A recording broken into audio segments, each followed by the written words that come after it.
इमरान खान को शिकायत है, उन्होंने बताया कि मैं जब प्रधानमंत्री बना तो आपको फोन किया, आपसे उन्होंने कहा कि मैं पठान का बच्चा हूं, सच बोलता हूं, तो एक मौका तो उन्हें भी मिलना चाहिए। इमरान खान से मैं पहले भी मिला हूं, विस्तार से मेरी। प्रधानमंत्री नरेंद्र मोदी जी पाकिस्तान के बारे में क्या बोल रहे हैं, पूरी वीडियो जरूर देखना और चैनल को सब्सक्राइब जरूर कर देना। रिएक्शन वीडियो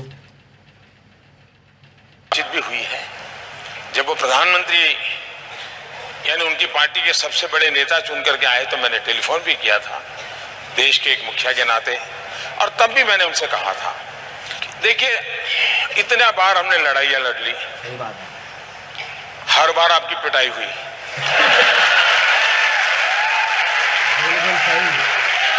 आतंकवाद करके भी कुछ पाया नहीं। ये जितना हमने बर्बादी 40 साल में की है, अगर हम 5 साल मैं मेरे देश में गरीबी के खिलाफ लड़ूं, आप अपने देश में गरीबी के खिलाफ लड़िए, हम दोनों गरीबी के खिलाफ लड़े, हम अपने आवाम का भला करेंगे। तो उन्होंने मुझे कहा कि देखो मोदी जी, मैं पठान का बच्चा, मैं सच बोलता हूं और इसलिए मैं आपको कहता हूं कि आइए हम नई शुरुआत करें।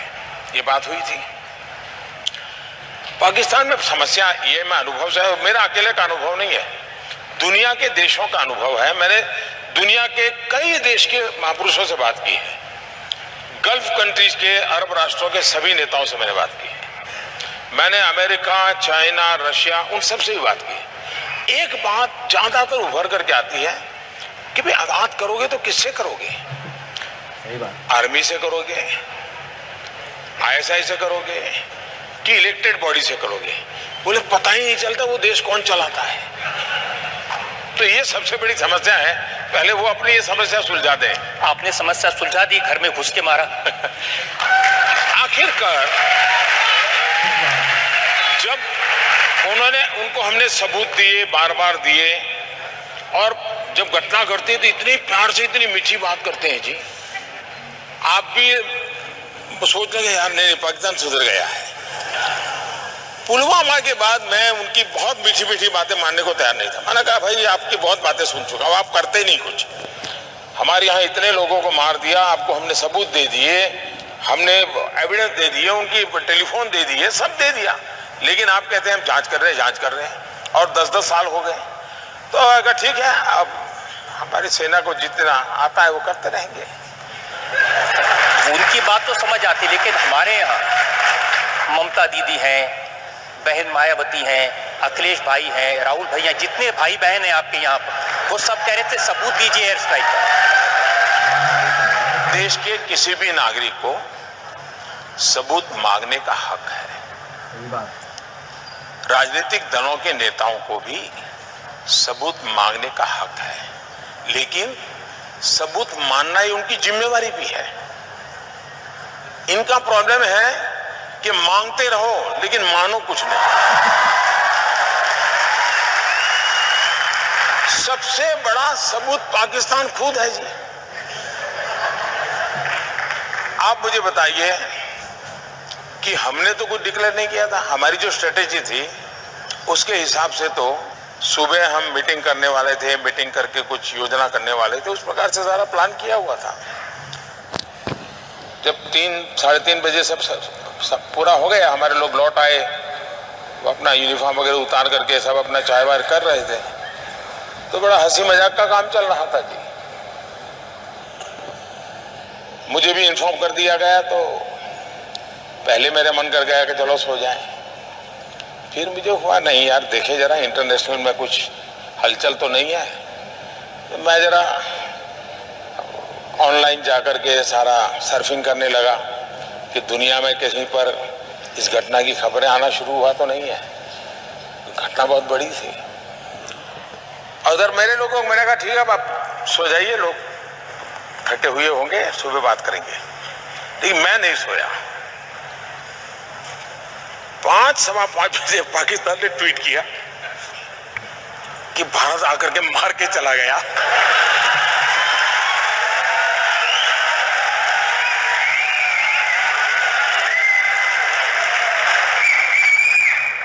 तो मैं फिर समझ गया कि मामला वो सिंपैथी गेन करने के लिए कुछ कर रहे हैं। रोना शुरू कर दिया इन्होंने। मैंने फिर हमारे लोगों को इकट्ठा किया और मैंने कहा भाई तुरंत बैठना पड़ेगा।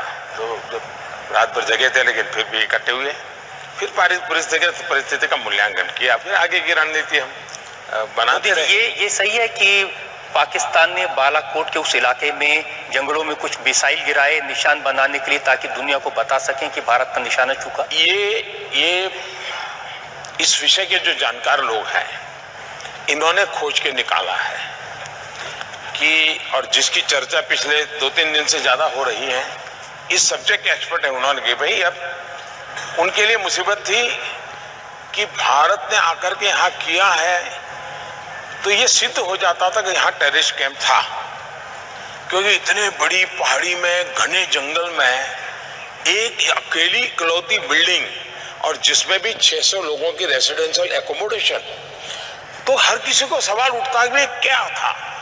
इसलिए इनके लिए इसको छुपाने के लिए कोई ना कोई रास्ते ढूंढने ही पड़ेंगे।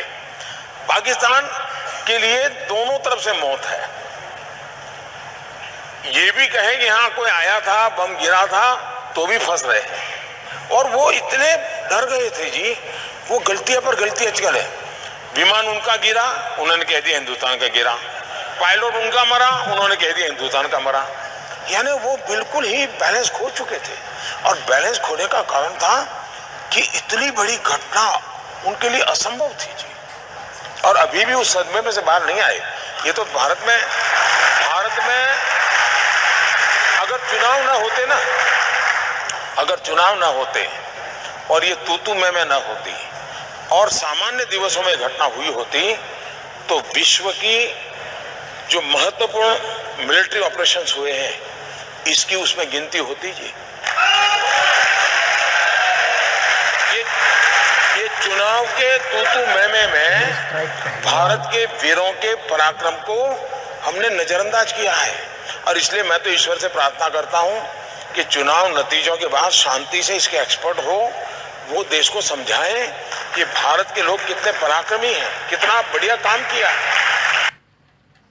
नमस्कार दोस्तों वीडियो में आपने देखा प्रधानमंत्री नरेंद्र मोदी जी बोल रहे थे, और बालाकोट में एयर स्ट्राइक पर पहली बार खुलकर पीएम मोदी बोले हैं, और किस तरह पाकिस्तान पर उन्होंने हमला किया था, पाकिस्तान को करारा जवाब दिया था।